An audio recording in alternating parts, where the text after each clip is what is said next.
Hello everyone, welcome to exam India. आज मैं आपके लिए जो वीडियो लेके आई हूँ वीडियो उन सभी के लिए बहुत इम्पोर्टेंट है जो टीचिंग की प्रिपरेशन कर रहे हैं। ठीक है, जो बीएड और डीएलएड कर चुके हैं या कर रहे हैं और उसके बाद क्या करेंगे वो सोच रहे हैं। जब हम बीएड और डीएलएड करते हैं बहुत सारे कंफ्यूजन्स होते हैं हमारे दिमाग में कि इसके बाद हम क्या करेंगे, क्योंकि नॉर्मली जब बीएड और डीएलएड स्टार्ट करते हैं उसके पहले हमको बोला जाता है कि बीएड और डीएलएड कर लिया अब तो आप टीचर बन सकते हो। वो एक क्राइटेरिया होता है, हाँ वो एक इम्पॉर्टेंट क्राइटेरिया होता है, लेकिन उसके बाद भी जो रास्ता होता है उतना ईजी नहीं होता। उसके बाद भी बहुत सी चीज़ों में आपको ध्यान देना पड़ता है, जो चीज़ें हमें कंफ्यूज करती है after we complete BEd and DElEd. ठीक है, तो ये जो वीडियो है उन सभी के लिए बहुत इंपॉर्टेंट है जो टीचिंग में अपना करियर बनाना चाहते हैं या गवर्नमेंट स्कूल में आप टीचर बनना चाहते हैं या सोच रहे हैं कि जो जो बचपन से ये सपना लेके बड़े हुए हैं कि जब हम स्कूल में जाते थे तब हम देखते थे कि हमको टीचर्स पढ़ाते हैं, हमको भी मन में ये इच्छा होती थी कि हम भी बड़े होके उनके जैसे ही पढ़ाएंगे स्कूल में। तो ये जो एक ड्रीम है, ये इन ड्रीमों को लेके जो बड़े हुए हैं उनके लिए ये एक बहुत ही अच्छी वीडियो है। इस वीडियो से आपको पता चलेगा कि बीएड और डीएलएड खत्म करने के बाद आप क्या कर सकते हो, उसके बाद का स्टेप क्या है आपका। ठीक है, तो चलिए शुरू करते हैं। तो यहाँ पे पहली चीज जो आपको समझनी है, ठीक है, कि स्कूल टीचर्स के लेवल्स क्या-क्या होते हैं। अगर आप स्कूल टीचर बनना चाहें, ऐसा नहीं है कि आपने बीएड या डीएलएड कर लिया उसके बाद जो भी क्लास को चाहे आप पढ़ा पाए, ऐसा नहीं है। कुछ क्राइटेरियाज होते हैं, कुछ लेवल्स होते हैं स्कूल टीचर के। ठीक है, ये लेवल्स पहले तो आपको समझना बहुत ज़रूरी है, क्योंकि जो एग्जाम्स निकलते हैं या जो रिक्रूटमेंट निकलते हैं उन्हीं लेवल्स के ऊपर निकलते हैं। ठीक है, तो इस लेवल को समझना बहुत ज़रूरी होता है। फर्स्ट जो लेवल होता है वो होता है पीआरटी लेवल। ठीक है, ये फर्स्ट लेवल होता है जो होता है पीआरटी लेवल, मतलब प्राइमरी टीचर।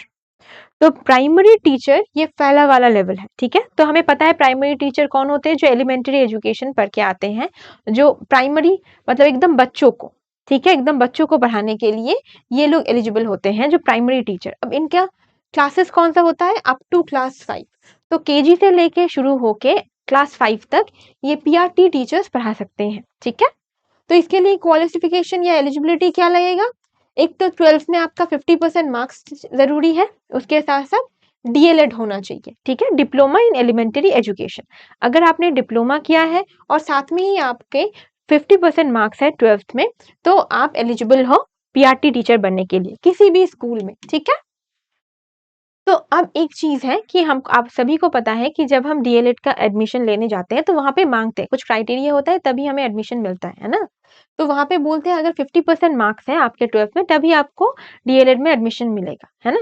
तो अगर कोई कॉलेज 50% मार्क्स मांगे बिना ही आपको डीएलएड में एडमिशन दे दे तो समझ लीजिएगा उसमें कोई प्रॉब्लम है, कोई फेक, या वो शायद आपको सर्टिफिकेट दे देंगे लेकिन वो सर्टिफिकेट आपके बाद में काम में नहीं आएगा अगर आपके 12th में 50% मार्क्स नहीं है। तो ये चीज थोड़ा ध्यान देना। ठीक है, टीजीटी। टीजीटी क्या है, ये सेकंड लेवल है टीचिंग स्कूल टीचर के। ठीक है, ये सेकंड लेवल है। ये क्या है, ट्रेन ग्रेजुएट टीचर। तो ये ट्रेन ग्रेजुएट टीचर कौन होते हैं, जो क्लास 6 से लेके 8 तक पढ़ा सकते हैं। ठीक है, तो क्लास 5 तक कौन पढ़ा सकता है, पीआरटी टीचर। और 5 के बाद 6 से 8 तक कौन पढ़ा सकता है, टीजीटी टीचर। ठीक है, जो ट्रेन ग्रेजुएट टीचर्स होते हैं। ठीक है, इसका एलिजिबिलिटी क्या लगता है, एक तो ग्रेजुएशन में 50% लगेगा, उसके साथ साथ बीएड क्वालिफाइड होना चाहिए। तो आपको बीएड होना चाहिए, उसके साथ साथ ग्रेजुएशन में 50% मार्क्स। अब एक चीज है, ये चीज आपको जान लेनी चाहिए, जब आप बीएड में एडमिशन लेने जाते हो तब ग्रेजुएशन में 50% मांगते हैं, या तो अगर आपके पास पीजी है, पोस्ट ग्रेजुएशन है, वहां पे आपको अगर 50% मार्क्स मिला है तब भी आपको बीएड में एडमिशन मिल जाता है ना। तो ये चीज होता है। लेकिन पहले अब जब आप कोई गवर्नमेंट जॉब देना जाए तो कहीं पे जब टीजीटी का वैकेंसी निकले तो कहीं कहीं पे बोला जाता है कि अगर आपके पास ग्रेजुएशन में 50% मार्क्स है तो आप अप्लाई कर सकते हो। अभी वो रेगुलेशन चेंज हो गया है, अभी बोला जाता है कि ग्रेजुएशन में 50% मार्क्स है या फिर अगर पीजी में 50% मार्क्स है तो आप टीजीटी के लिए अप्लाई कर सकते हो। तो अगर किसी के पास ग्रेजुएशन में 50% नहीं है लेकिन उसके पास पोस्ट ग्रेजुएशन में 50% मार्क्स है तो भी, और साथ साथ बीएड है, तो वो टीजीटी टीचर के लिए अप्लाई कर सकता है। ठीक है, तो ये चीज आपको ध्यान में रखनी है। नेक्स्ट आते हैं क्या, पीजीटी टीचर्स। तो पीजीटी टीचर्स कौन होते हैं, ये होते हैं पोस्ट ग्रेजुएट टीचर्स। तो ये कौन से पोस्ट ग्रेजुएट टीचर्स कौन से होते हैं? जो क्लास 9 से लेके 12 तक पढ़ा सकते हैं। तो ये एकदम हायर सेकेंडरी क्लासेस है ना? 9 से लेके 12 तक जो पढ़ा सकते हैं उनको हम पोस्ट ग्रेजुएट टीचर्स बोलते हैं। उनके लिए क्या एलिजिबिलिटी चाहिए? बीएड चाहिए और पीजी में 50% मार्क्स होना जरूरी है। तो ये होता है उसका क्राइटेरिया। मतलब इन दोनों के लिए पोस्ट ग्रेजुएट अगर आप हो तो आपको पीजी पे अप्लाई कर सकते हो, ठीक है? तो पीजी के लिए सिर्फ ग्रेजुएशन नहीं, बीएड के साथ साथ पोस्ट ग्रेजुएशन भी चाहिए। अगर आपके पास मास्टर्स नहीं है तो आप क्लास 9 to 12 तक पढ़ा नहीं पाओगे, ठीक है? तो ये होते हैं 3 लेवल, ठीक है? ये 3rd लेवल है। तो ये तीनों लेवल्स होते हैं स्कूल टीचर के, ठीक है? इसी के ऊपर अगर कभी भी कोई भी स्कूल हो, प्राइवेट हो सकता है या गवर्नमेंट हो सकता है, अगर वो रिक्रूटमेंट निकाले इन्हीं के ऊपर निकालते हैं। जैसे कि वैकेंसी आई है कितना 1200 पीजीटी टीचर का या 200 टीजीटी टीचर का, मतलब आपको फिर समझ लेना है कि उन्हीं लेवल्स के ऊपर टीचर्स रिक्रूटमेंट होंगे और वही क्राइटेरिया जाएंगे। ये जनरल क्राइटेरिया है जो हर स्कूल में, बेसिक क्राइटेरिया जो हर स्कूल में मांगता है उस लेवल में पढ़ाने के लिए, ठीक है? नेक्स्ट देख लेते हैं options after DElEd and BEd. तो डीएलएड और बीएलएड करने के बाद आपके पास ऑप्शंस क्या क्या रहते हैं, है ना? तो एक तो होता है ऑप्शन कि टीचर एट प्राइवेट स्कूल, आप प्राइवेट किसी भी प्राइवेट स्कूल में आप पढ़ा सकते हो, ठीक है?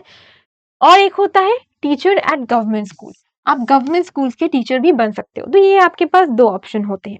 तो जब भी होता है कि आपने बीएड कंप्लीट किया या डीएलएड कंप्लीट किया, फिर आप क्या करते हो? आप सोचो ठीक है मैं अभी एक प्राइवेट स्कूल में जॉब करता हूँ और जॉब करके एक एक्सपीरियंस बना देता हूँ, है ना? क्योंकि एक्सपीरियंस प्राइवेट स्कूल्स के लिए बहुत इंपॉर्टेंट होता है। वहाँ पे सिर्फ आपके क्वालिफिकेशन ही नहीं देखे जाते। अगर आप वहाँ प्राइमरी में शायद आपको फ्रेशर्स मिल जाए, टीजीटी में मिल जाए, लेकिन पीजीटी में नहीं मिलता, उनमें एक्सपीरियंस ज्यादा देखते हैं कि कम से कम आपको टीजीटी में कम से कम 2 साल का एक्सपीरियंस हो, तभी आपको शायद पीजीटी में मिलेगा।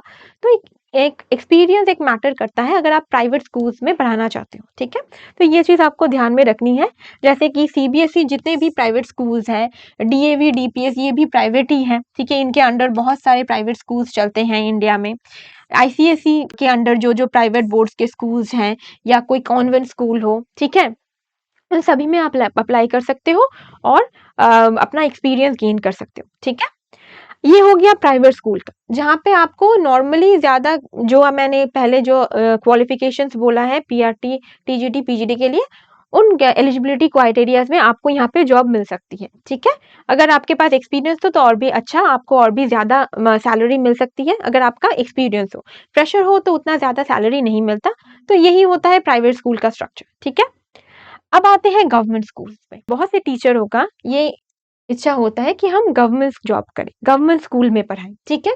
तो कंफ्यूजन ज्यादा इन्हीं में होता है, ठीक है? कंफ्यूजन ज्यादा गवर्नमेंट स्कूल टीचर बनने में ही होता है कि बीएड और डीएलएड कर लिया, उसके बाद गवर्नमेंट स्कूल टीचर कैसे बने, क्या क्या उसके लिए क्वालिफिकेशन चाहिए, क्या क्राइटेरिया होना चाहिए, उसके बाद कैसे पढ़े, ठीक है? ये कंफ्यूजन हमेशा रहता है। कितने कितने अगर हम स्कूल टीचर बनने के लिए हर साल पढ़े तो क्या हमें मिलेगा वो जॉब? तो ये कितना वैकेंसी निकलता है, तो इसे लेके गवर्नमेंट स्कूल टीचर बनने में बहुत सी ज्यादा कन्फ्यूजन हर टीचर को रहता है जो भी बीएड और डीएलएड किए हैं, ठीक है? तो यहाँ पे वही क्लियर करेंगे। तो गवर्नमेंट स्कूल टीचर का एक प्लस पॉइंट है, ठीक है? एक तो है कि गवर्नमेंट स्कूल टीचर का, अगर आप गवर्नमेंट स्कूल टीचर बनना चाहे तो उसका एज लिमिट, ये एक बहुत ही अच्छा फैक्टर है। देखिए बहुत से लोग होते हैं जो गवर्नमेंट जॉब करना चाहते हैं, है ना? जो गवर्नमेंट जॉब करना चाहते हैं, लेकिन गवर्नमेंट जॉब की लिमिट क्या होता है? नॉर्मली जो जनरल के लिए एज लिमिट 30 इयर्स होता है ना? 30 इयर्स, उससे ज्यादा तो नहीं होता, ठीक है? नॉर्मली केसेस में जितने भी गवर्नमेंट जॉब्स है 30 इयर्स से ज्यादा नहीं होता।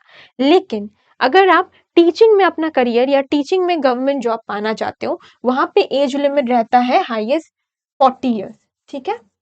तो ये एक प्लस पॉइंट है ना? अगर आपका ये एज छूट गया हो, ठीक है, इसके बाद आप कर सकते हो 2 ईयर का कुछ भी, कोई भी कोर्स, डीएलएड या बीएड, ठीक है? उसके बाद अगर डीएलएड और बीएलएड कर लिया, फिर आप किसी भी गवर्नमेंट जॉब के लिए अप्लाई करना शुरू कर सकते हो, ठीक है? 40 तक, अगर आपको यहाँ पे 30 तक, ठीक है? इसलिए आप बहुत से लोगों को देखेंगे कि 30 के बाद भी वो बीएड डीएलएड किए, ठीक है? बहुत दिनों तक उन्होंने गवर्नमेंट जॉब की प्रिपरेशन की, लेकिन नहीं मिला, अनफॉर्चुनेटली नहीं मिला। तो वो फिर से, अगर उनको गवर्नमेंट जॉब पाना ही है, वो बीएड या डीएलएड कर लेते हैं, फिर 40 इयर्स तक वो गवर्नमेंट जॉब्स, टीचिंग वाले तो अलाउ होते ही हैं, इसीलिए वो देते रहते हैं। तो ऐसा है कि मतलब आप 40 इयर्स में जाके भी, ये तो एक टाइप का मिडिल एज ही होता है, तब जाके भी आपको गवर्नमेंट जॉब मिल सकती है। ठीक है, तो ये एक प्लस पॉइंट रहता है अगर आप टीचर्स के लिए, अगर टीचिंग में आपको गवर्नमेंट जॉब पाना है। ठीक है, अब देखते हैं गवर्नमेंट जॉब्स जो होती हैं टीचिंग में, गवर्नमेंट स्कूल्स में जो जॉब होता है वो दो टाइप का होता है। एक होता है सेंट्रल गवर्नमेंट स्कूल्स में आपको जॉब मिल सकती है, वो भी गवर्नमेंट जॉब है, और होता है एक स्टेट गवर्नमेंट स्कूल में। ठीक है, तो दोनों के क्राइटेरिया वैसे ही है जैसे नॉर्मली गवर्नमेंट जॉब्स में मिलता है। स्टेट गवर्नमेंट के स्कूल्स में अगर आपको टीचर में रिक्रूट किया जाए तो वही फैसिलिटीज, वही आपको सुविधा मिलेगी जो सेंट्रल गवर्नमेंट के किसी भी जॉब में आपको मिले। ठीक है, और स्टेट गवर्नमेंट भी सेम ही होता है, स्टेट गवर्नमेंट में जो जो सुविधा दूसरे जॉब्स में मिलता है वैसे ही स्कूल टीचर्स को भी मिलता है। ठीक है, जैसे सेंट्रल गवर्नमेंट के स्कूल जैसे KVS, NVS, EMRS, army public school, ये सब रहते हैं, और स्टेट गवर्नमेंट में जो भी स्टेट गवर्नमेंट के अंडर स्कूल रहते हैं, मतलब डिफरेंट स्टेट्स अपने अपने स्कूल्स को रूल मतलब रन करते हैं ना, तो जो जो उस स्टेट में है स्कूल्स, उनमें आप अप्लाई कर सकते हो। ठीक है, अब देखते हैं क्या क्या एग्जाम्स होता है गवर्नमेंट स्कूल्स में जॉब करने के लिए। ठीक है, अगर आपको गवर्नमेंट स्कूल टीचर ही बनना है तो कौन से कैसे टाइप के एग्जाम्स होते हैं, इसमें भी बहुत से कंफ्यूजन रहते हैं स्टूडेंट्स के कि हमने डीएड और बीएलएड तो कर लिया है, अब क्योंकि स्टेट लेवल्स में कुछ अलग एग्जाम्स होते हैं, नेशनल लेवल्स में अलग, तो यही है जो बेसिक डिफरेंस। एक होता है टीचिंग एग्जाम्स जो होते हैं गवर्नमेंट्स के लिए, गवर्नमेंट स्कूल्स के लिए, एक होता है नेशनल लेवल में। ठीक है, एक होता है स्टेट लेवल में।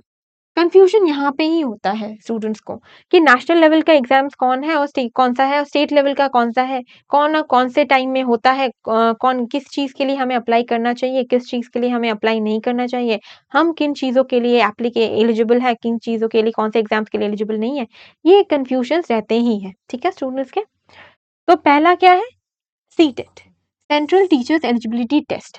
तो ये क्या होता है, ये एक गेटवे एग्जाम होता है। ठीक है, गेटवे एग्जाम मतलब अगर आपने सीटेट क्वालिफाई किया है तो आप इन सभी एग्जाम्स को जो भी सेंट्रल गवर्नमेंट में स्कूल्स के लिए होते हैं उनको देने के लिए एलिजिबल हो जाओगे। ठीक है, तो इस बारे में डिटेल में बाद में डिस्कस करूंगी, अभी ये समझ के रखिए कि ये जो सीटेट होता है ये एक गेटवे एग्जाम होता है। ठीक है, इसे सभी को देना जरूरी होता है जो भी गवर्नमेंट जॉब करना चाहते हो गवर्नमेंट स्कूल्स में। ठीक है, यही इसका इंपॉर्टेंस है। ये नेशनल लेवल में एक टेट होता है। ठीक है, इसीलिए इसको सेंट्रल टेट एग्जाम मतलब सेंट्रल टीचर्स एलिजिबिलिटी टेस्ट बोला जाता है। ठीक है, और नेक्स्ट क्या है, केवीएस, जहाँ पे टीजीटी, पीजीटी और पीआरटी के लिए भी नोटिफिकेशन वैकेंसीज निकलती है, तब ये एग्जाम जो केंद्रीय विद्यालय रिक्रूटमेंट होता है, एनवीएस होता है Navodaya Vidyalaya recruitment, army public schools में भी रिक्रूटमेंट होता है, EMRS Eklavya model residential school, ये भी बहुत इंपॉर्टेंट है, लगभग 3 सालों से ये रेगुलर अपने एग्जाम्स निकाल रहे हैं। ठीक है, रेगुलर अपने रिक्रूटमेंट निकाल रहे हैं, तो ये भी इंपॉर्टेंट है। कस्तूरबा गांधी बालिका विद्यालय जो गर्ल्स के लिए होती है। ठीक है, और सैनिक school, air force school, central Tibetan school, ये जो सारे इनके अंडर जो सारे सारे स्कूल्स आते हैं, ठीक है, वो नेशनल लेवल के एग्जाम्स लेते हैं। ठीक है, मतलब ये सारे स्कूल जो है वो सेंट्रल गवर्नमेंट रन करती है। ठीक है, इसीलिए इनका जो एग्जाम होता है वो नेशनल लेवल का एग्जाम होता है। ठीक है, इसे कोई भी दे सकता है, कोई भी क्लियर करके आपको गवर्नमेंट जॉब, सेंट्रल गवर्नमेंट की जॉब मिल सकती है, और सारी वो फैसिलिटीज मिलेंगी जो सेंट्रल गवर्नमेंट के किसी भी जॉब में मिलता है। ठीक है, अब देखते हैं स्टेट लेवल। तो स्टेट लेवल में जैसे नेशनल लेवल में एक टेट होता है जो होता है सी टेट, वैसे स्टेट लेवल में भी बहुत सारे टेट होते हैं। तो हर स्टेट का अपना टेट होता है, जैसे यूपी टेट यूपी का हो गया, एमपी टेट एमपी का हो गया है, एच टेट मतलब हरियाणा का हो गया है, बिहार स्टेट बिहार का, आसाम का टेट होता है, वेस्ट बंगाल का टेट होता है, तो हर स्टेट का अपना टेट होता है। ठीक है, ये एक चीज है, इनको भी आप दे सकते हो। अगर आपके पास सी टेट क्लियर नहीं है तो आप किसी स्टेट का टेट क्लियर कर लो। ठीक है, स्टेट पीएससी और टीचर्स रिक्रूटमेंट। तो पीएससी क्या होता है, जो पब्लिक सर्विस कमीशन होते हैं जो हर साल बहुत से एग्जाम्स निकालते हैं, वो टीचिंग के एग्जाम्स भी निकालते हैं। ठीक है, पीजीटी टीजीटी इन सारे टीचर्स के लिए भी, टीपीआरटी इन सारे टीचर्स के लिए भी वो वैकेंसीज निकालते हैं, क्योंकि उनके स्कूल्स को भी तो रन करना होता है ना। तो ये जो वैकेंसीज निकालते हैं, कुछ स्टेट्स होते हैं जब ये नॉर्मली जब वैकेंसी आती है तभी निकलता है। ठीक है, लेकिन कुछ कुछ मतलब देखा गया है कि कुछ कुछ स्टेट्स होते हैं जो रेगुलर बेसिस पे निकालते हैं, जैसे कि ये यूपी टेट। ये बहुत मतलब ज़्यादा होता है, ठीक है? लगभग हर साल ही निकलता है। तो ऐसे ही कुछ होता है जो बहुत से अगर किसी स्टेट का नहीं निकले तो किसी और स्टेट का निकले। इसी साल देख लीजिए बहुत सारे स्टेट्स के एग्ज़ाम्स निकले, है ना? टीचिंग के। अगर वेस्ट बंगाल का भी देखें इतने सालों से रुका हुआ था वो भी हुआ, बिहार का भी हुआ, झारखंड का भी हुआ। तो ये जो सारे एग्ज़ाम्स हैं, ये इसी साल में हुए हैं, है ना? तो टीचिंग के एग्ज़ाम्स की फ्रीक्वेंसी बहुत ज़्यादा होता है। कोई ना कोई टीचिंग एग्ज़ाम तो हर साल ही निकलता है, ठीक है? तो अब देख लीजिए ये जो DSSB का Delhi subordinate service selection board है वो तो अभी-अभी निकला है, ठीक है? तो उसका प्राइमरी का निकला है ना? तो ये भी बहुत अच्छा एग्ज़ाम है, ये भी हर साल ही निकलता है, ठीक है? प्राइमरी अब स्टेट गवर्नमेंट का प्राइमरी टीचर का भी अलग से रिक्रूटमेंट होता है। अलग से प्राइमरी टीचर के लिए भी वो रिक्रूटमेंट निकालते हैं जब प्राइमरी टीचर इसका एग्ज़ाम अलग होता है, ठीक है? तो अगर हम देख लें तो ये स्टेट लेवल के और ये जो नेशनल लेवल के एग्ज़ाम्स हैं, ये लगभग हर साल ही कोई ना कोई वैकेंसी तो निकलेगा ही, ठीक है? अगर स्टेट लेवल का कोई नहीं निकले तो अगर नेशनल लेवल का नहीं निकले तो स्टेट लेवल का निकलेगा, स्टेट लेवल का नहीं निकला तो नेशनल लेवल का कुछ ना कुछ निकलेगा और ये जो सीटेट है वो तो हर साल होता ही है 2 बार, ठीक है? तो अगर आप टीचिंग के लिए प्रिपरेशन कर रहे हैं तो कर कीजिए क्योंकि कोई गवर्नमेंट जॉब हो या ना हो, हर साल कोई ना कोई ज़रूर टीचिंग का क्योंकि टीचिंग के इतने सारे एग्ज़ाम्स हैं, कोई ना कोई तो ज़रूर निकलेगा, है ना? अब देख लेते हैं नंबर एंड फ्रीक्वेंसी, ठीक है? Number and frequencies of government teaching school. तो यहाँ पे नंबर और फ्रीक्वेंसीज़ क्या रहते हैं जैसे कि सेंट्रल सीटेड जो होता है वो ट्वाइस अ ईयर होता है मतलब साल में 2 बार। कब होता है? एक जुलाई में सेशन होता है, एक दिसंबर में सेशन होता है, ठीक है? एक जुलाई में निकलता है, एक बार दिसंबर में जिसका निकलता है। तो ये एक बहुत ही अच्छी मतलब एक अच्छी क्वालिफाइंग एग्ज़ाम है। ये एक्चुअली में एक गेटवे एग्ज़ाम है जैसे मैंने पहले ही बोला था। तो ये जो एग्ज़ाम है ये आपको देना ज़रूरी है, जो कंडक्टेड बाय सीबीएसई कंडक्ट करता है, ये एक सेंट्रल लेवल में टेट होता है, जो अगर आप देंगे तो आप दूसरे एग्ज़ाम देने के लिए एलिजिबल हो जाते हो। अभी के लिए इतना ही जान के रखिए। और भी देख लेते हैं केवीएस रिक्रूटमेंट कैसा होता है, जो केंद्रीय विद्यालय का संगठन का उसका रिक्रूटमेंट, वो कम से कम वन्स इन अ ईयर और 2 इन अ ईयर होता है, ठीक है? तो 1 बार निकलता है या 2 साल में 1 बार निकलता है, ठीक है? तो ये जो केवीएस है, ये पहले तो बहुत से रेगुलर बेसिस पे पहले कोविड के पहले तो हर साल ही निकलता था, लेकिन कोविड के बाद देखा गया है कि ये हर साल नहीं निकल रहा, ठीक है? ये 2 साल में 1 बार निकल रहा है, तो अभी के लिए तो शायद अभी निकलने ही वाला है। इस साल तो निकलने के बहुत ज़्यादा चांसेस है केवीएस के और अगर अभी निकला, तो कम से कम 30,000 के लिए इसके वैकेंसीज़ निकलेंगी, तो इसके लिए आपको प्रिपेयर रहना है, ठीक है? क्योंकि जब भी निकले ताकि आप अप्लाई कर सको और ये एग्ज़ाम दे सको, ठीक है? एनवीएस में भी सेम ही केस है जैसे केवीएस का फ्रीक्वेंसी है वंस इन अ ईयर या फिर 2 साल में 1 बार, ठीक है? तो इसके वैकेंसीज़ केवीएस से थोड़े कम होते हैं लेकिन इसके भी वैकेंसीज़ अच्छे खासे ही निकलते हैं और इसके भी सेम ही आपको फैसिलिटीज़ मिलेंगी। Army public school army public school भी सेम ही है वंस इन अ ईयर निकलता है कभी-कभी अगर रेयर केसेस में हो तो 2 साल में 1 बार निकलेगा लेकिन इसके वैकेंसीज़ थोड़े लो होते हैं। उतने वैकेंसीज़ नहीं निकलते जितना केवीएस और एनवीएस में निकलता है, ठीक है? लेकिन इसके फैसिलिटीज़ भी सेम ही रहते हैं, ठीक है? क्यों तो ये भी बहुत बढ़िया एग्ज़ाम है, बहुत लोग दे सकते हैं, बहुत लोग जॉब भी करते हैं यहाँ पे। EMIs Eklavya model residential school तो इसका भी एग्जाम बहुत अच्छा होता है, ठीक है? लगभग किसी कुछ सालों से तो वो एक रेगुलर बेसिस पे ही अपने रिक्रूटमेंट कर रहे हैं, है ना? तो ये एक बहुत अच्छी अपॉर्चुनिटी है। इसका फ्रीक्वेंसी नॉट एनुअल लिखा हुआ है, हर साल नहीं निकलता पर एक्चुअली में कुछ सालों से देखा जा रहा है कि ये एनुअली निकाल रहा है। कुछ ना कुछ वैकेंसी तो अगर टीचिंग हो या तो नॉन टीचिंग पर वैकेंसीज निकालता है। तो डिपेंड्स ऑन द वैकेंसी और अनाउंसमेंट। तो लास्ट कब हुआ था? लास्ट 2023 में हुआ था, ठीक है?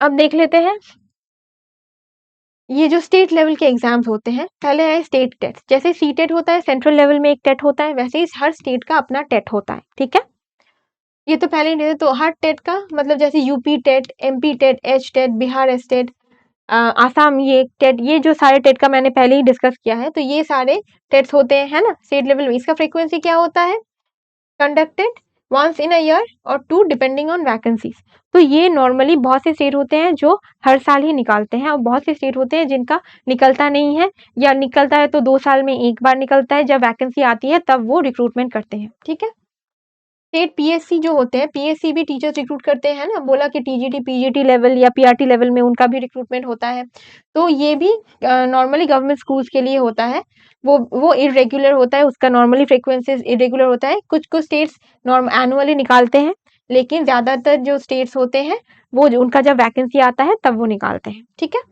तो इस हिसाब से हर साल ही कोई ना कोई टीचिंग एग्जाम तो चलता ही रहता है ना। इसी साल देखिए कितने सारे टीचिंग एग्जाम्स हुए, वेस्ट बंगाल में भी हुए, बिहार में भी हुए, झारखंड में भी हुए, और भी ये अभी DSSB का भी निकला है। तो टीचिंग एग्जाम्स निकलते ही रहते हैं हर साल, कोई ना कोई तो निकलेगा ही। अगर आप टीचर हैं, अगर आप BEd DLEd कर चुके हैं, तो आपको इसमें ध्यान देना होगा। कोई ना कोई आप इसके लिए प्रिपेयर करना शुरू कर सकते हैं जितना जल्दी हो सके, क्योंकि हर साल ही कोई ना कोई टीचिंग एग्जाम होगा। और एक ओवरऑल सिलेबस बना लीजिए, ठीक है, जो हर एग्जाम्स अगर आप उस सिलेबस के अकॉर्डिंग पढ़ते जाएं, तो कोई ना कोई जब भी कोई वैकेंसी निकले तब आप उसके लिए अच्छे से पढ़ पाए, उसके लिए आप वो एग्जाम देके वो एग्जाम क्लियर कर पाए, ठीक है। तो ये एक बहुत ही बढ़िया अपॉर्चुनिटी है। अब देख लेते हैं टीचिंग एग्जाम्स, ठीक है। जो टीचिंग एग्जाम्स में जो सीटेट होता है पहला वाला, ठीक है, तो ये जो सेंट्रल लेवल का टीचर्स एलिजिबिलिटी टेस्ट होता है, तो वो क्यों इम्पोर्टेंट होता है। तो पहले ही तो मैंने एक बार बोल दिया था कि ये मैंडेटरी बात ये याद रखिए, mandatory recruitment for teaching jobs, ये एक मैंडेटरी क्वालिफिकेशन होता है। गेटवे एग्जाम में एक मैंडेटरी क्वालिफिकेशन होता है। आपके पास BEd है, DLEd है, आपके साथ 12 और ग्रेजुएशन में 50% मार्क्स भी है, पोस्ट ग्रेजुएशन में भी 50% मार्क्स, लेकिन अगर आपके पास सीटेट क्वालिफाइड नहीं है आप, तो कोई फायदा नहीं, क्योंकि आप कोई भी एग्जाम जो भी गवर्नमेंट सेंट्रल गवर्नमेंट में होता है उसके लिए आप एलिजिबल नहीं होंगी, ठीक है। इसीलिए ये आपको ये एलिजिबिलिटी क्लियर करना बहुत जरूरी होता है। तो CTET compulsory to become central government schools के टीचर्स बनने के लिए, जैसे कि Kendriya Vidyalaya, Navodaya, central Tibetan, Eklavya, army public schools, air force school, Sainik school, ये जो सारे जो सेंट्रल लेवल के जो स्कूल्स हैं, उन सभी में अगर आपको एग्जाम में बैठना भी है तब भी आपको सीटेट क्वालिफाई करना है। ये एक बेसिक एलिजिबिलिटी क्राइटेरिया है जो हर इंसान को जिसने BEd और DLEd किया है उनको क्लियर करना जरूरी होता है, अगर वो गवर्नमेंट जॉब करना चाहते हैं सेंट्रल लेवल में, ठीक है।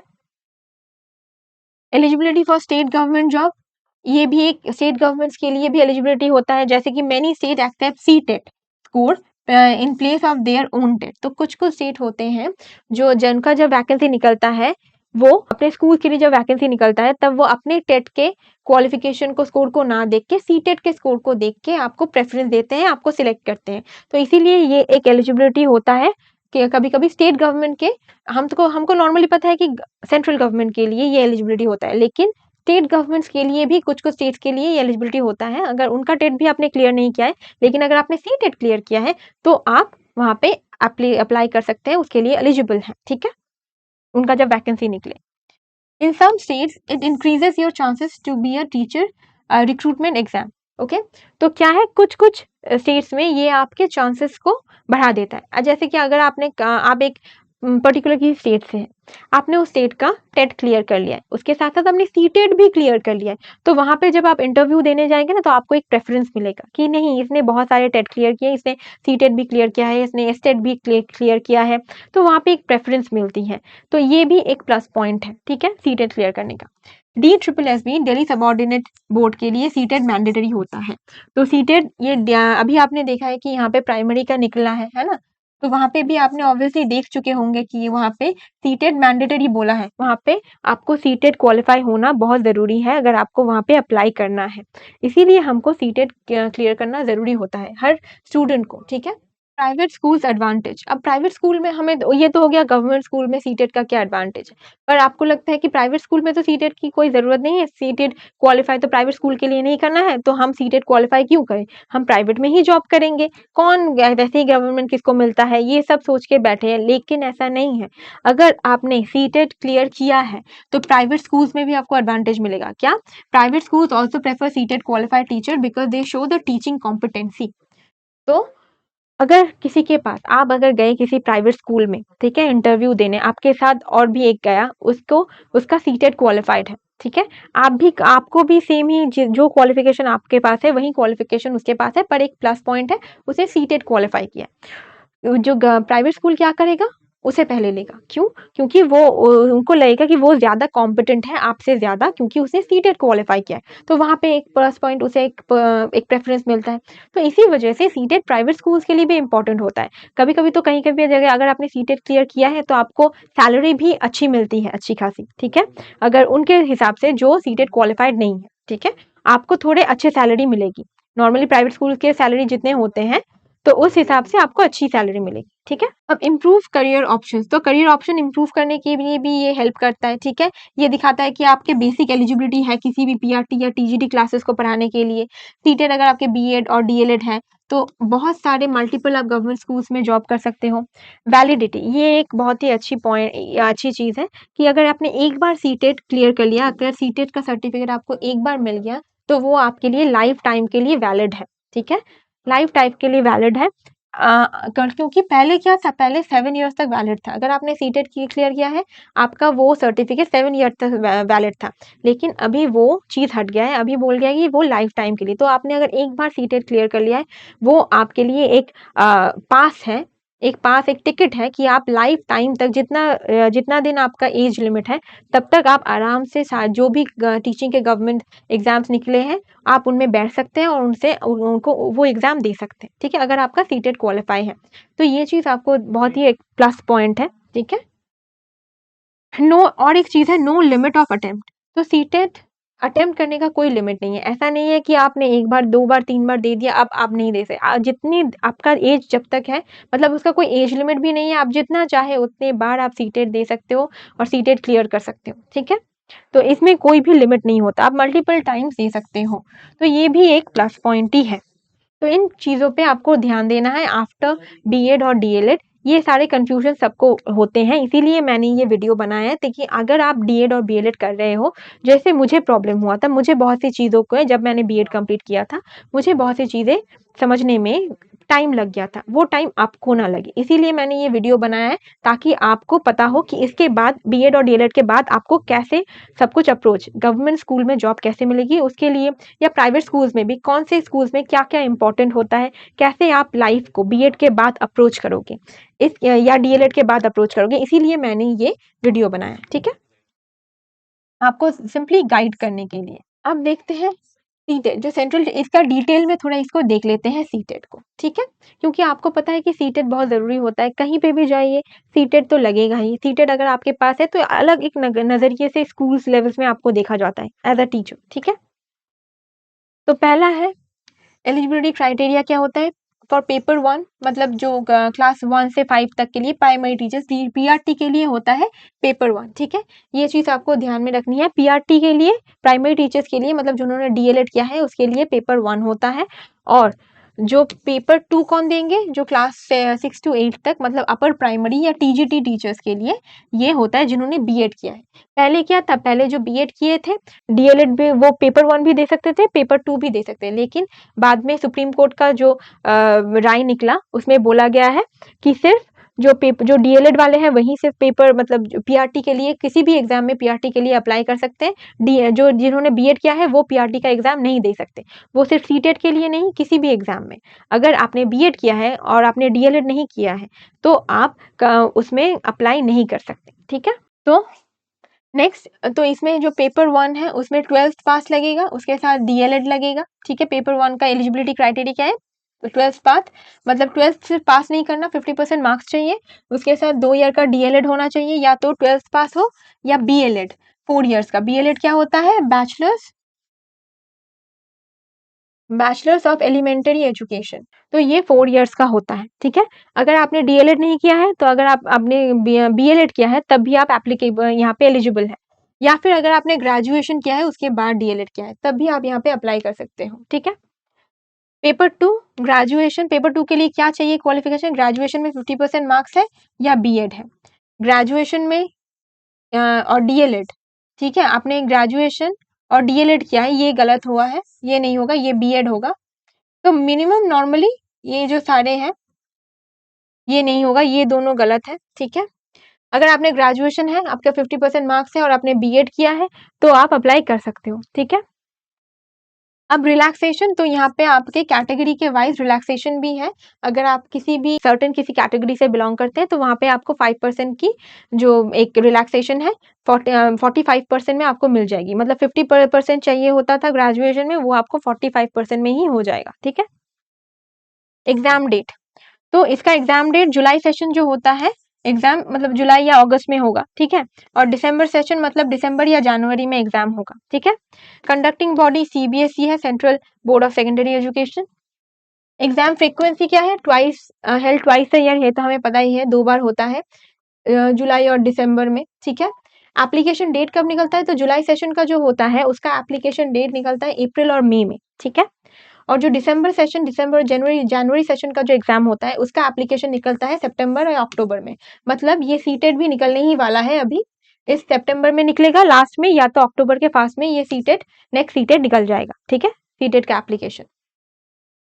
एग्जाम पैटर्न क्या होता है? एग्जाम पैटर्न 2 पेपर में होता है फॉर क्लास 1 to 5 पीआरटी के लिए, ठीक है, और पेपर 2 6 to 8 टीजीडी के लिए। बोथ पेपर्स ऑफलाइन, दोनों ही पेपर ऑफलाइन में होता है ओएमआर शीट में। ऑब्जेक्टिव टाइप मतलब एमसीक्यूज रहते हैं और नो नेगेटिव मार्किंग, कोई भी नेगेटिव मार्किंग नहीं रहता।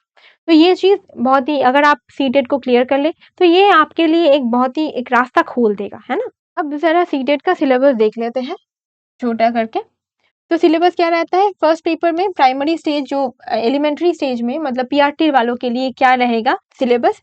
फर्स्ट तो रहेगा child development and pedagogy 30 marks का। लैंग्वेज 1 रहेगा, कोई भी एक लैंग्वेज ले सकते हैं, वो 30 मार्क्स का रहेगा। लैंग्वेज 2 30 मार्क्स का रहेगा। मैथमेटिक्स रहेगा 30 मार्क्स का, और एनवायरमेंटल स्टडीज रहेंगे 30 मार्क्स के, ठीक है। तो ये होगा उनका मतलब पेपर 1 का, ठीक है। इसका टोटल मार्क्स क्या रहेगा? 150, ठीक है। अब नेक्स्ट पेपर 2 में क्या क्या पेपर्स रहते हैं? ये क्लास 6 to 8, ठीक है, अपर प्राइमरी स्टेज के लिए होता है, जो बीएड किए हैं उनके लिए।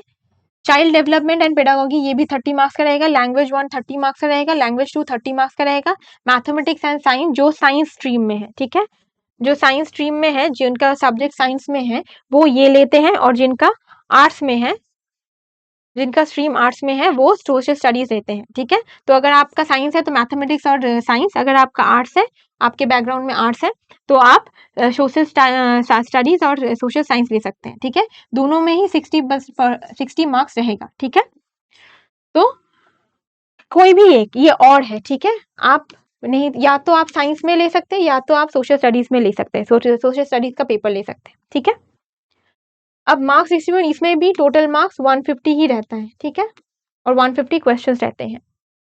मार्क्स तो ऐसे 150 मार्क्स, 150 एमसीक्यू, ठीक है। टाइम क्या रहता है? ड्यूरेशन 2 hours 30 minutes, तो लगभग 2 hours 30 minute का ये एग्जाम होता है, ठीक है। और हर क्वेश्चन में 1 मार्क रहता है, मतलब टोटल हो गया 150 मार्क्स का एग्जाम होता है, ठीक है। और कोई भी नेगेटिव मार्किंग नहीं रहता, तो नो नेगेटिव मार्किंग, ठीक है। क्वालिफाइंग मार्क्स क्या चाहिए? 60% जनरल के लिए, मतलब 150 में आपको 90 तो मिलना ही चाहिए। ओबीसी एससी एसटी के लिए 55%, मतलब 82 तो मिलना ही चाहिए 150 में, ठीक है। और इसका वैलिडिटी तो लाइफ टाइम होता है, ये तो पता ही है। एप्लीकेशन फीस क्या रहता है? ये भी सबको कंफ्यूजन रहता है कि एप्लीकेशन फी, अगर आप एक पेपर दे रहे हो तो एप्लीकेशन फी जनरल वालों के लिए, ओबीसी वालों के लिए 1000। अगर आप एससी एसटी हो, एक पेपर दे रहे हो तो 500। अगर आप बोथ पेपर दे रहे हो, मतलब उनके लिए जिनके पास बीएड भी है और डीएलएड भी है, तो वो दोनों ही पेपर दे सकते हैं, है ना। तो उनके लिए दोनों पेपर देने के लिए जनरल के लिए 1200, और एससी एसटी पीडब्ल्यूडी के लिए 600, ठीक है। जरा केवीएस एनवीएस रिक्रूटमेंट देख लेते हैं, ठीक है। तो यहाँ पे ये केवीएस और एनवीएस का ना, दोनों का कुछ सेम ही सिलेबस भी थोड़ा सेम ही होता है, मतलब उसका पैटर्न भी केवीएस एनवीएस का ना तो ठीक ही है। अगर आपने केवीएस का पढ़ लिया ना तो एनवीएस का भी उसके साथ ही हो जाता है, ज्यादा कुछ चेंजेस नहीं रहते, तो वही मैं डिस्कस करूंगी। तो इनका एलिजिबिलिटी भी लगभग सेम ही होता है सब कुछ। जैसे एलिजिबिलिटी पीआरटी के लिए, प्राइमरी लेवल के लिए 12th पास 50%, उसके साथ बीएड या डीएलएड या फिर ग्रेजुएशन, ठीक है। यहाँ पे बीएड बोला गया पर एक्चुअली में बीएड अभी नहीं रहेगा, ठीक है। पीआरटी लेवल के लिए अभी बीएड नहीं रहेगा, क्योंकि सुप्रीम कोर्ट के ऑर्डर के आने के बाद बीएड वाले पीआरटी में किसी की एग्जाम में भी अप्लाई नहीं कर सकते। सीटेट पेपर 1 क्वालिफाइड होना बहुत जरूरी है अगर आप पीआरटी के लिए अप्लाई कर रहे हैं। टीजीटी के लिए ग्रेजुएशन इन रेलिवेंट सब्जेक्ट, ठीक है, आपको ग्रेजुएशन रेलिवेंट सब्जेक्ट में होना चाहिए, उसके साथ बीएड होना चाहिए। सीटेट पेपर 2 क्लियर होना चाहिए, ठीक है, और proficiency in Hindi and English, Hindi और इंग्लिश में भी प्रोफिशिएंसी होना जरूरी है। पीजीटी पोस्ट के लिए post graduation in relevant subject plus BEd, तो पोस्ट ग्रेजुएशन है अगर आपके पास, आपने जो सब्जेक्ट पढ़ाया गया, अगर आपने इंग्लिश के टीचर हैं, अगर आपके इंग्लिश में मास्टर्स है और आपके साथ उसके साथ बीएड भी है, तब आप पोस्ट ग्रेजुएट के पीजीटी पोस्ट के लिए अप्लाई कर सकते हो। अब इसमें भी प्रोफिशिएंट हिंदी और इंग्लिश में प्रोफिशिएंसी चाहिए, ठीक है। जो अदर पोस्ट है, principal, vice principal, librarian, music, ये सब के भी अलग अलग रिक्रूटमेंट निकलते हैं, ठीक है। इसका एग्जाम फ्रीक्वेंसी क्या होता है, केवीएस का भी सेम ही होता है, वंस एवरी ईयर और 2 ईयर, तो 2 साल में या 1 साल में एक बार तो निकलता ही है। इसका वैकेंसी बेस्ड होता है और एनबीएस का भी सेम ही है, ठीक है। एप्लीकेशंस एंड एग्जाम डेट्स, तो application open as vacancy notified, तो जब वैकेंसी आती है तभी इसके एप्लीकेशंस निकलते हैं। तो नॉर्मली क्या होता है, 2-3 महीने बाद। कब होता है exam, exam usually held 2-3 months after the notification, तो नोटिफिकेशन निकलने के 2-3 महीने बाद उसका एग्जाम होता है। तो लगभग आपके पास 2-3 महीने का टाइम रहता है आप अपने के लिए प्रिपेयर करने का इस एग्जाम के लिए, ठीक है। कंडक्टिंग बॉडी तो केवीएस केंद्रीय विद्यालय संगठन होता है, ठीक है, और एनवीएस का नवोदय विद्यालय समिति होता है। तो 2 मिनिस्ट्री ऑफ एजुकेशन के अंडर ही आता है, इसीलिए ये सेंट्रल गवर्नमेंट रन, इनके जो स्कूल्स हैं वो सेंट्रल गवर्नमेंट रन करते हैं, इसलिए आपको फैसिलिटीज भी सेंट्रल गवर्नमेंट के जो स्कूल जो सेंट्रल गवर्नमेंट के एम्प्लॉयज को जो मिलती है वही मिलेगी, ठीक है। अब जरा एग्जाम पैटर्न देख लेते हैं। तो पीआरटी, टीजीटी और पीजीटी, ठीक है, इनके लिए एग्जाम पैटर्न क्या होता है। केवीएस के लिए होता है 180 क्वेश्चंस रहते हैं केवीएस में, ठीक है, मार्क्स भी 180 रहता है और 180 मिनट्स का एग्जाम होता है, ठीक है। एनवीएस में क्या होता है, 150 क्वेश्चंस, ठीक है, यहाँ पे 150 क्वेश्चन, इसमें एक डिफरेंस है। तो यहाँ पे आप देख सकते हैं कि केवीएस में 180 क्वेश्चन रहते हैं, एनवीएस में 150 क्वेश्चन रहते हैं। मार्क्स 150 मार्क्स का, उनका टाइम 150 से लेके 180 मिनट्स तक हो सकता है, ठीक है। तो टाइप क्या होता है, एमसीक्यू टाइप, और इसमें भी कोई, इन दोनों में ही कोई नेगेटिव मार्किंग नहीं होता। तो टीचिंग एग्जाम्स में ये एक प्लस पॉइंट है। दूसरे गवर्नमेंट जॉब के एग्जाम्स में जाइए, वहाँ पे हर जगह पे नेगेटिव मार्किंग होता है, पर यहाँ पे जो टीचिंग एग्जाम्स होता है वहाँ पे कोई भी नेगेटिव मार्किंग नहीं होता। तो यहाँ पे गवर्नमेंट जॉब मिलने के चांसेस आपके और भी ज्यादा हाई होते हैं, है ना। एक तो आपका एज लिमिट बहुत ज्यादा होता है, आप 40 तक आप ये जॉब दे सकते हो, इस गवर्नमेंट जॉब को, टीचिंग वाले। और यहाँ पे आपका जो नेगेटिव मार्किंग है वो भी नहीं आता, तो यहाँ पे एक हाई चांसेस रहते हैं कि आपको ये जॉब मिले, ठीक है। अब कॉमन सेक्शंस क्या रहते हैं इनके सिलेबस में, एक तो होता है जनरल इंग्लिश और हिंदी, ये कॉमन सेक्शन में आता है। General awareness, current affairs, reasoning ability, computer, ICT knowledge, pedagogy, child development, subject concern, जो आप जिस सब्जेक्ट के लिए आप अप्लाई कर रहे हो, तो subject wise TGT, PGT, PRT निकलता है, ठीक है। तो अगर उस सब्जेक्ट, तो ये सब कॉमन सेक्शंस है जो केवीएस में भी रहता है और एनवीएस में। तो ये जो सारे सब्जेक्ट्स हैं, जो पेपर्स है, अगर आप इनको पढ़ना स्टार्ट कर दो, है ना, अगर आप इनके इसके ऊपर बेस करके अगर आपने अपनी पढ़ाई स्टार्ट कर ली, तो जब केवीएस आए, एनवीएस आए, ये हमारे कोई भी आए एग्जाम, तो बहुत से सेक्शंस है जिनके लिए आप ऑलरेडी प्रिपेयर हो, उसके लिए आपको ज्यादा मेहनत नहीं करनी पड़ेगी, ठीक है।